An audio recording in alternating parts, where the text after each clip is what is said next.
everyone, welcome back. Today we are going to see another new topic, that is continuous charge distribution. Okay, actually it is a very important topic, as you will see further in this chapter that you'll get a lot of problems where you need help of this topic. Okay, so continuous charge distribution. What does this mean? This means that charge is distributed uniformly.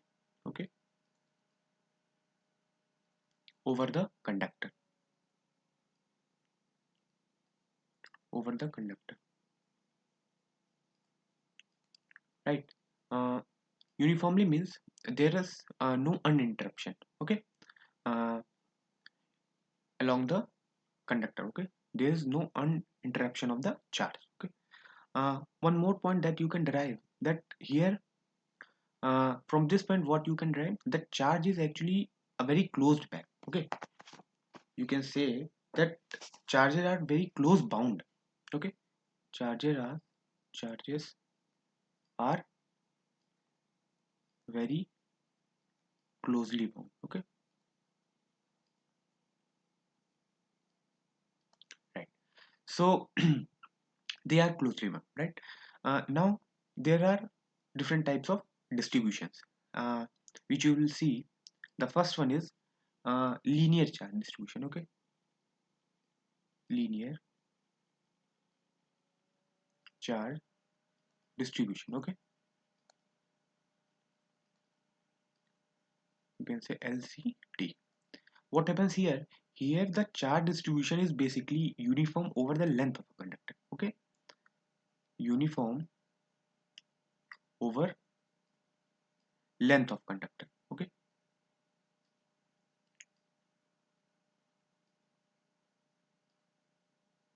suppose this is a conductor. Okay, let's say its length is what, L, and Q charge is there on the conductor.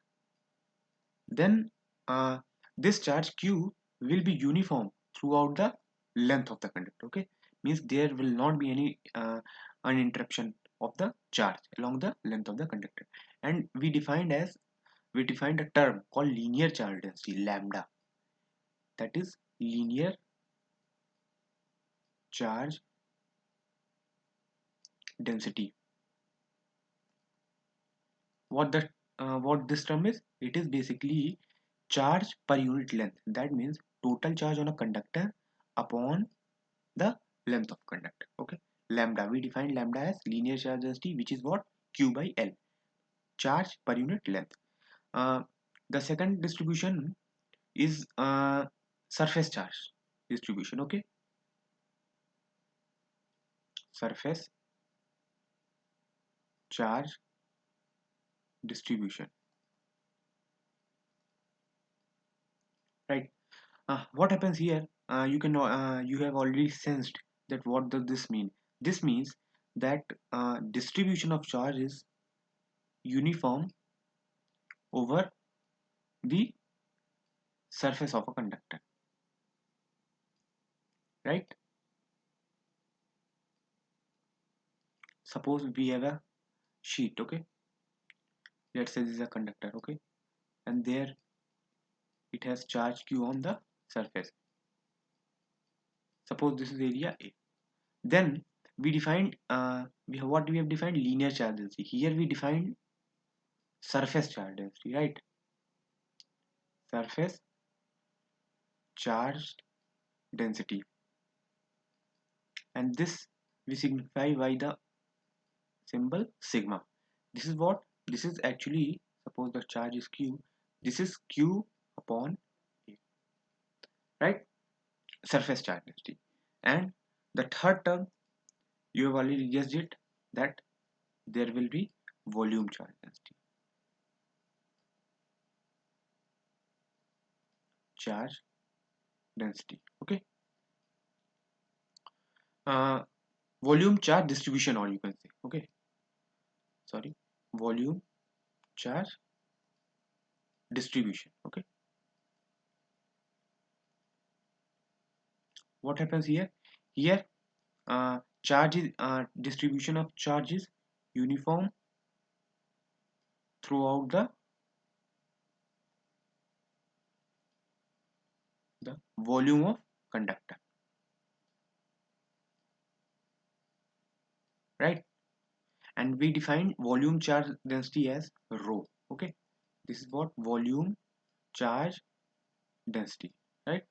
VCD. Okay, this is defined as, suppose this is a conductor, okay, having charge Q, okay,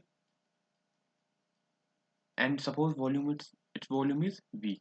Then linear charge density, oh sorry, volume charge density rho, it is defined as charge per unit volume, means the total charge over the conductor divided by total volume of a conductor. Okay, so these were three basic terms of charge distribution. The first one is linear charge distribution, then the surface charge distribution, and then the volume charge distribution. Okay, we are going to use these distributions to find out the electric field, to find out electric potential. We are going to need these. Okay, so these are quite important. Thank you.